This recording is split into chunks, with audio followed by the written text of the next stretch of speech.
Le Grand Matin Sud Radio, 7h-9h, Jean-Jacques Bourdin.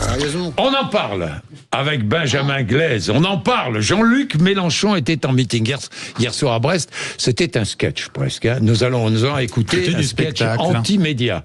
Dans tous les cas, il est revenu sur l'affaire des affiches de la France Insoumise. Hein. Oui, alors il y en a eu plusieurs des affiches, mais là, on parle de l'affiche qui représentait Cyril Hanouna avec, c'était l'accusation, la reprise des codes antisémites des années 30. Alors l'affiche a été retirée depuis par LFI, mais Jean-Luc Mélenchon est revenu dessus hier lors de son meeting, notamment en prenant pour cible les médias. Regardez le vice de ces gens. Oui, il y a peut-être une allusion, comme ils sont complètement obsédés, qu'ils ont à la maison les collections d'affiches d'extrême droite que leur avaient laissé leurs grands-parents, ils les regardent tous les 5 minutes. Là, celle-là, je la connais. Pas de bol, nous, on n'a pas ces affiches. On n'est pas au courant, on ne sait pas. 7 jours, ça a duré. Ça fait 7 jours qu'ils nous cassent les pieds avec un visuel qui n'est plus aujourd'hui diffusé que par l'extrême droite et les journalistes. Ils se repaissent du délice de voir si quelqu'un ne voudrait pas avouer. Il avouerait, on pourrait le punir, et ensuite on chercherait ses complices, qui eux aussi auraient droit à la poussette. Voilà, c'est ça. Ça s'appelle les médias. Ça s'appelle les médias, voilà. C'est quoi, c'est un document de 1942 ? Non, c'est un sketch. Non, de Dieudonné. Honnêtement, non, mais je ne sais pas. C'est quoi ? C'est du complotisme. C'est du complotisme à la petite semaine. Si mon papa écoute ça et qu'il va lui dire qu'il nous a légué parce que moi je suis d'une autre génération, des affiches de cet ordre-là, je pense qu'il va faire des bons là.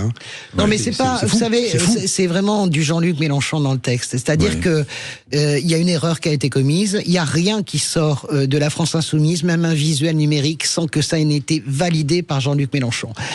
Ça a été fait par l'IA. On est d'accord. Au mieux, c'est une maladresse. Voilà. Au pire, c'est volontaire. Moi, je pense que on n'est pas antisémite, mais quand on envoie tous les signaux pour rasséréner et encourager les antisémites, de fait, on le devient. Il ne peut pas accepter de l'assumer parce qu'il est comme ça. C'est une fausse colère et là, c'est un faux sketch.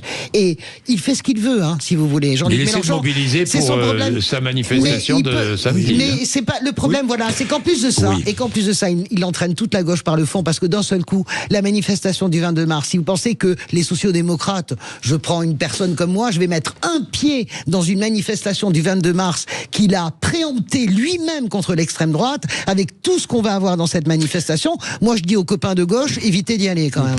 Soit le patron des Insoumis contrôle la communication, c'est important dans un parti, et c'est donc une faute grave.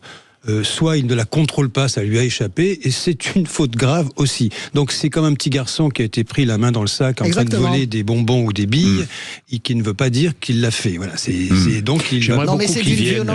J'ai eu beaucoup d'interviews avec Jean-Luc Mélenchon. J'aimerais en avoir une vérité. J'aimerais une belle interview avec lui, une interview vérité pour aller au fond des choses, pour savoir exactement quel est le fond de sa pensée. Vous savez, moi je pense que je le connais bien, Jean-Luc Mélenchon, et je l'ai beaucoup soutenu jusqu'au 7 octobre où ça a été une rupture, et je pense qu'il n'y a pas un Jean-Luc Mélenchon, il y en a plusieurs, et que le Jean-Luc Mélenchon d'il y a 10 ans n'est plus le même que celui d'aujourd'hui, et que le Jean-Luc Mélenchon d'il y a 1 mois ne sera plus le même que celui dans 2 mois. Et c'est bien ça, si vous voulez, le caractère protéiforme de Jean-Luc Mélenchon, qui est véritablement un opportuniste politique. Il est en train de se planter de ligne. Il a perdu les européennes, il a perdu la partielle de Grenoble, la législative, il a perdu Villeneuve-Saint-Georges, la municipale. Il continue, il brûle les vaisseaux. La diatribe est répétitive, là. On est sur une base qui ne bouge plus depuis des mois et des années. Et puis elle s'aggrave, Jean-François. C'est là, moi, ce que j'entends, c'est effrayant. On dirait la sorcière de Blanche-Neige, sérieusement. Et puis, s'attaquer aux médias, c'est jamais bon signe dans l'histoire. Quand on s'attaque aux médias, c'est jamais bon signe. Oui, c'est sa stratégie. Jamais bon aussi, signe. Je vous dis tout de suite, quelles que soient les attaques d'où qu'elles viennent, il y a d'autres pays aujourd'hui qui sont concernés par cela. Je vois ce qui commence à se passer aux États-Unis, les attaques contre les médias. Je vois ce qui se passe ailleurs dans le monde. En Italie. En Hongrie, par exemple, attaques contre les médias. Giorgia Meloni porte plainte contre les journalistes. Pardon, mais tous les régimes qui s'attaquent aux médias sont des régimes qui sont en route vers une forme d'autocratie et de dictature.